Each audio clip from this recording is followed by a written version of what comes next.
Sesaat lagi Anda akan menyimak Bincang Psikologi Keluarga. Sahabat MK, terima kasih banyak Anda masih menyimak kami di MKFM Bandung, MKFM Yogyakarta, MKFM Dabo Singkep, juga MKFM Subang, Inspirasi Keluarga Indonesia. Baik, kita akan lanjutkan insya Allah sahabat MK perbincangan kita tentang salah satu generasi yang perlu semakin kita pahami sahabat MK agar kita pun bisa memberikan pendekatan yang terbaik, pendekatan yang tepat kepada mereka. Kalau saya baca sahabat MK, saya googling dulu di internet ketika mengetik generasi Z, yang ditunjukkan generasi Z merupakan generasi setelah generasi Y atau Y, yang didefinisikan sebagai orang-orang yang lahir dalam rentang tahun 98 hingga tahun 2010. Baik, nah itu dia ya sahabat MK. Dan kalau misalnya Anda punya putra atau putri yang lahir rentang waktu itu, tampaknya ada beberapa hal yang perlu lebih kita pahami ya untuk bisa tadi memberikan pendekatan yang terbaik bagi mereka. Nah, sahabat MK, kita akan coba lanjutkan perbincangan kita tentang memahami logika generasi Z. Jangan sampai logika kita dan logika mereka tidak nyambung sehingga kita memberikan sesuatu hal meskipun niatnya baik, ternyata tidak sesuai dengan logika mereka dan tidak bisa diterima dengan baik oleh mereka. Nanti malah jadi bumerang ya.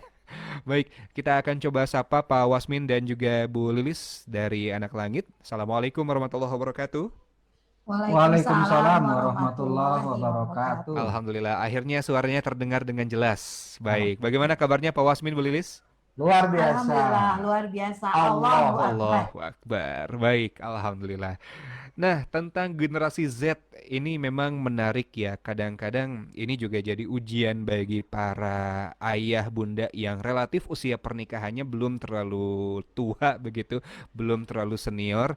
Memang pendekatannya harus agak beda ya kalau misalnya ke generasi-generasi kekinian ini Pak Wasmin, Bu Lilis.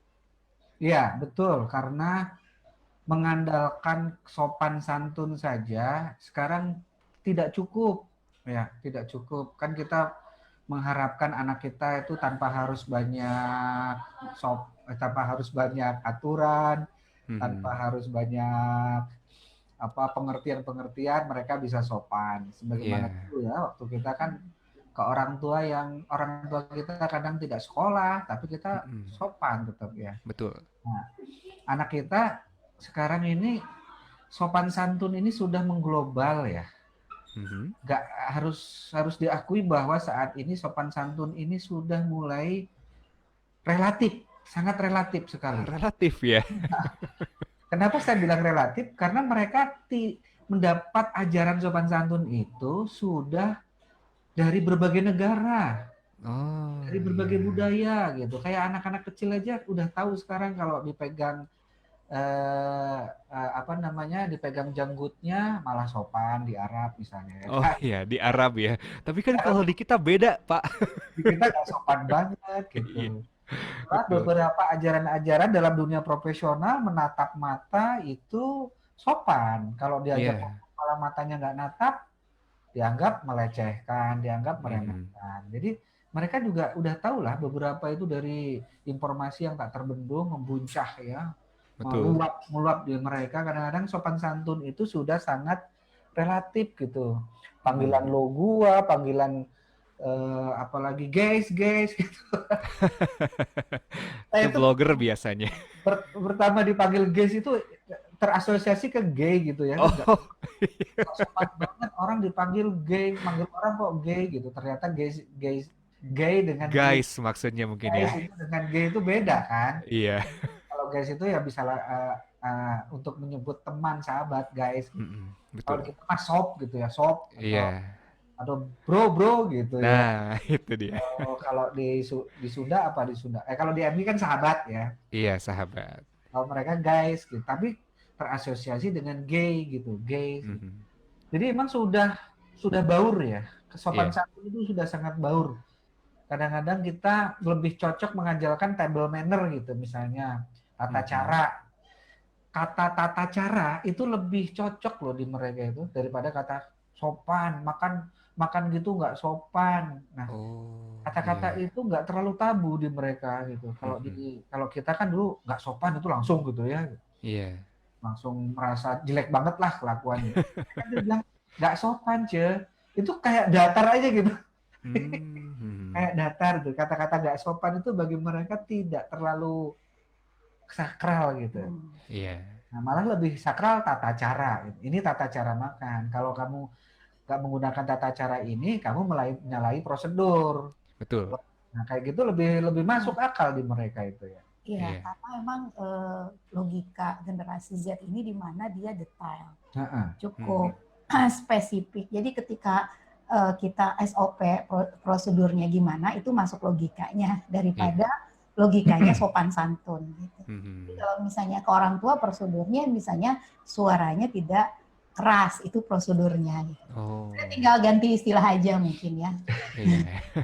Ganti Itu istilah tata sehingga cara. biar biar nyambung akhirnya antara Betul. generasi X, generasi baby boomer dengan generasi Z, Y ya.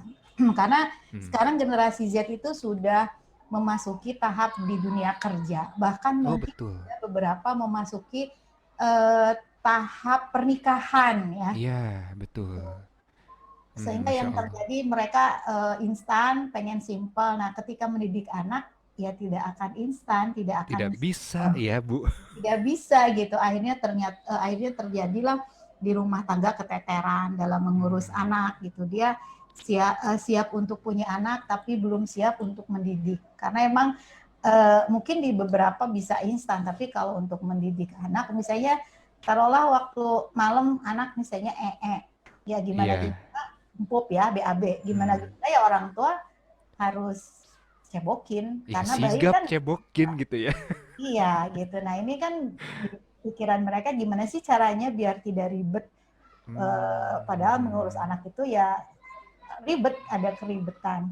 Nah ini Iya. yang harus dipakai logika mereka sehingga kita nyambung gitu. Kayak tadi misalnya sopan santun dengan Mhm. tata cara gitu. Iya, iya. Isinya mah Itu dia. itu keneh gitu.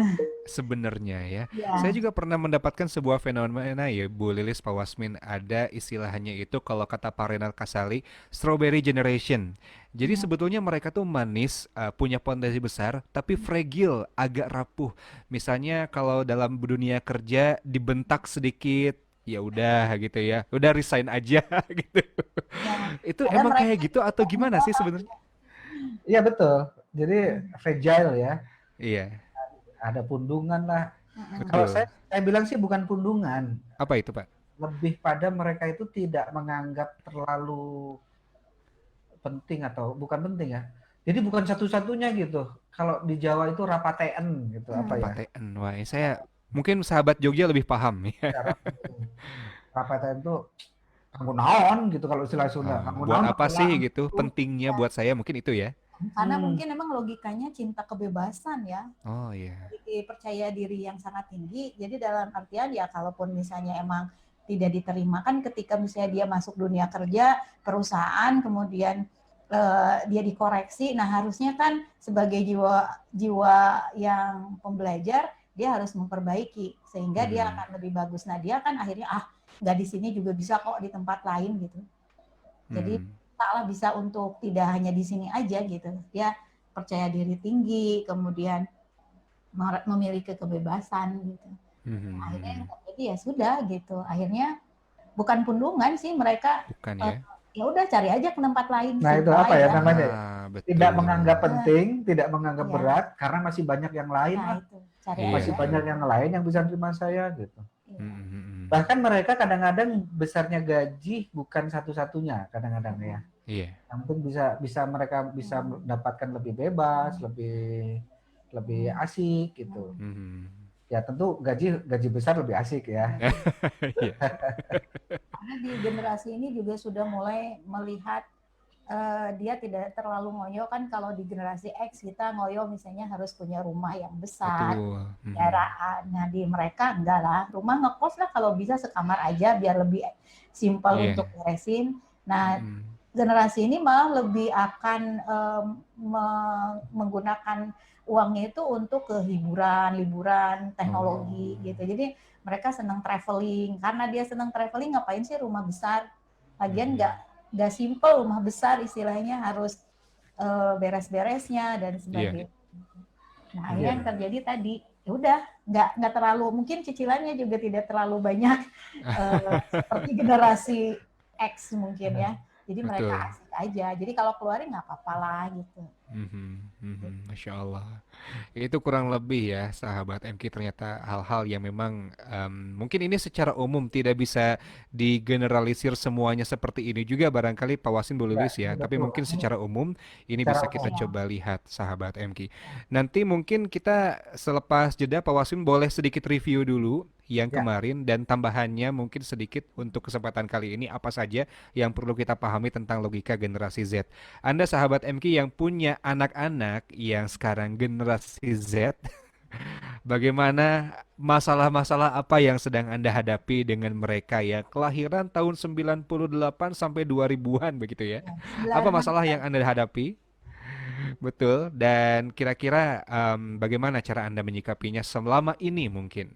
Nanti kita akan coba berbagi ya sahabat MK. Selepas jeda berikut kami akan hadir kembali masih di MK FM Inspirasi Keluarga Indonesia.